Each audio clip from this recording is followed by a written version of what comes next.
Hi Isha, how are you today? Hi, How are you?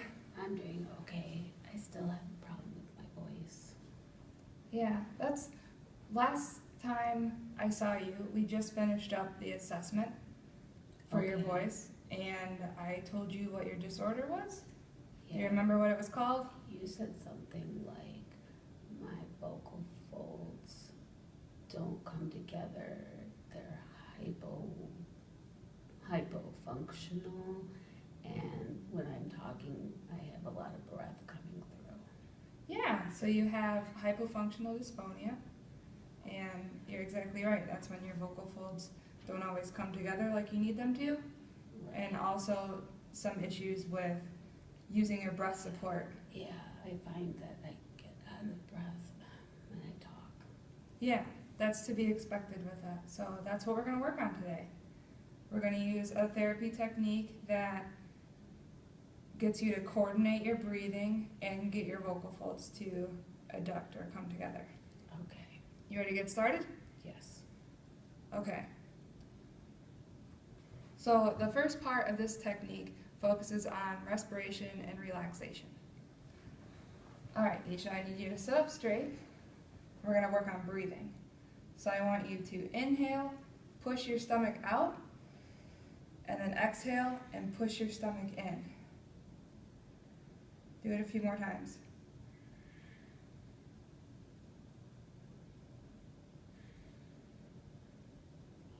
There you go. Okay. So you feel a lot of air coming in and a lot of air going out, and you can Yeah. feel your stomach move. Yes. Okay. So the next portion of this technique will add a phonatory trigger to stimulate voicing. Okay, so now since you have your breathing, you can take deep breaths in and out. So now we're going to add something called a phonatory trigger, and that's just something to get your vocal folds to come together. So we're going to use a cough. Sometimes my throat hurts when I cough. I cough a lot. Oh, you cough a lot? Well, I don't want you to cough really hard. Okay. I just want you to do a gentle cough to get those vocal folds to come together. Okay, I will try. If your throat hurts at any time, let me know, and we can stop and use a different one. Okay. Okay, so you're going to breathe in, cough a little, and exhale. So in your cough, I want you to, that was a really airy cough. I want to hear some voicing, so it's going to sound like this. Okay. You try it. Nice, did you hear the difference? Yeah. Yeah, try it again. Very good. And I saw you having your hand on your stomach so you can feel yourself breathing. Right. Okay, now the next part of this technique will add a pitch glide after the phonatory trigger to extend phonation. Okay, so now, since you have worked on your breathing, you now can cough and get those vocal folds together, Yeah. and now we're actually going to use your voice. Okay. So you're going to do what's called a pitch glide, and we're going to go from high to low. So you're going to inhale, you're going to cough, and then your voice is going to go from high to low when you exhale. So it's going to sound like this. Okay, I'll try.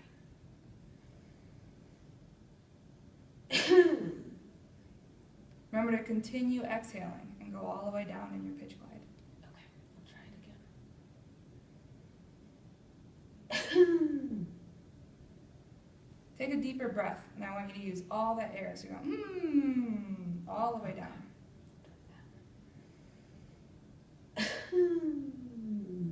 Much better. Did you hear the difference? Yeah, it went Yeah. further. Yeah, you sustained it longer.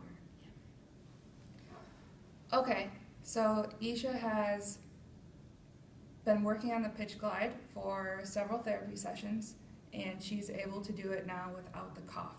So now we're going to have her just hold the middle portion of the pitch glide. Okay, I want you to do your pitch glide for me, from high to low. With the cough or not? No, I want you to try it without. Okay.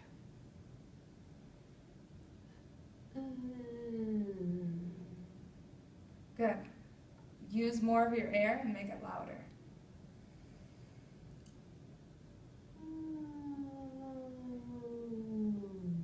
Very nice. That's about where we had it last week when I saw you. Okay, now I want you to hold the middle part of that glide. So you're going, ah. I want you to go, ah, the middle part.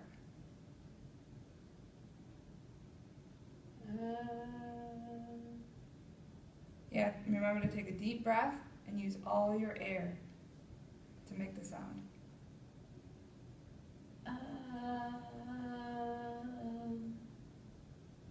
Nice, try it again.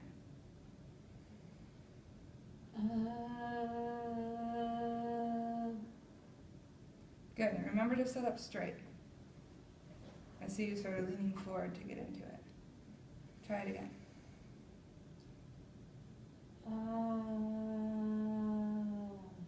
Did you hear the difference? Yeah. Yeah, I did too. Felt different. Okay, now her sustained pitch is going to be turned into a hum. Okay, now you can sustain that sound for a few seconds. So now we're going to turn that sound into a hum. And you do that by just closing your mouth.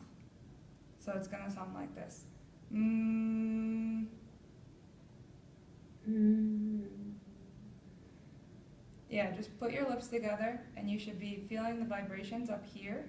So I want, when you're making the sound, I want you to aim it at the front of your mouth.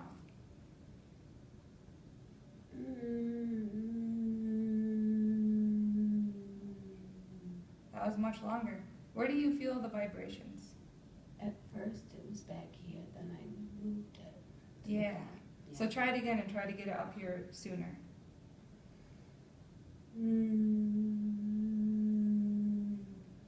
Did you feel it? Yeah. Okay. Now her hum will be transformed into a word, and it'll be monotone, and eventually the complexity of her speech will increase using this method. I want you to say the word mama, but it's going to be really slow. You're going to be using the humming and the open sound. So it's going to sound like this. Ma, ma.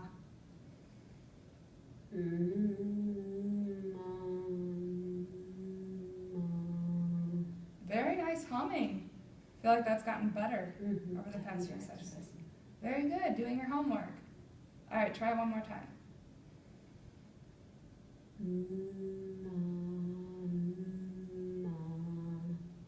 Okay, now I want you to speed it up a little bit. So instead of going really slow, go mama. Mama. Awesome, do it again. Mama. Great. How do you think you're doing? That sounds better.